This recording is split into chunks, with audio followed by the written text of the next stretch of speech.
Hi மக்களே, எல்லோரும் எப்படி இருக்கீங்க? நல்லா இருக்கீங்களா? ஹாய் சொன்னால் நீங்கள் ஒரு அழிச்சிருக்குது. என்னென்னா, இந்த ஃப்ரை பேன் பாருங்கள், இதில் ஃப்ளிப்கார்ட்டில் ஆர்டர் பண்ணி வாங்கியிருந்தேன். உடன் மாதிரி இருக்க ஹேண்டில், ஆனால் உடன் கிடையாது. நான் இன்னும் செட் பண்ணல பார்த்துருங்க. அம்மாவுக்கு ஒன்று வாங்கியிருந்தேன், அதை செட் பண்ணிட்டேன். அதை காட்டுறேன் பாருங்கள். இது வந்து கிரானைட் வேர், சரியா? கிரானைட் வேரில் இருக்கிறனால தான் வாங்கினேன். அது தோசைக்கல்லும் கிரானைட் வேரில் வாங்கியிருந்தேன் பார்த்தீங்களா? 673 ரூபா தான். இன்றைக்குள்ள டேட்லேயும் அதே ரேட்டில் தான் இருக்குது பாருங்கள். அம்மாவுக்கு உள்ள இது அவங்க நான் வாங்கினதை பார்த்துட்டு எனக்கு ஒன்று போட நல்லா இருக்குது அப்படின்னாங்க. அதில் போட்டு கொடுத்தாச்சு.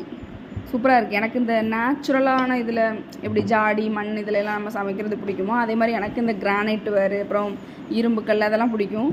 ஆனால் இரும்புக்கல் வந்து நம்ம வீட்டில் கொஞ்சம் பார்க்க அந்தளவுக்கு அழகாக இருக்காதா? இது வந்து கிரானைட் வரணுன்னே கொஞ்சம் நல்ல லுக்காகவும் இருக்குது, வித்து கிளாஸ் லிட்டோடையும் இருக்குது. அப்படின்னோடனே எனக்கு ரொம்ப பிடிச்சிட்டு அவங்களுக்கு கொடுத்துருக்க கரண்டியை பாருங்கள், சூப்பராக இருக்குது பாருங்கள்.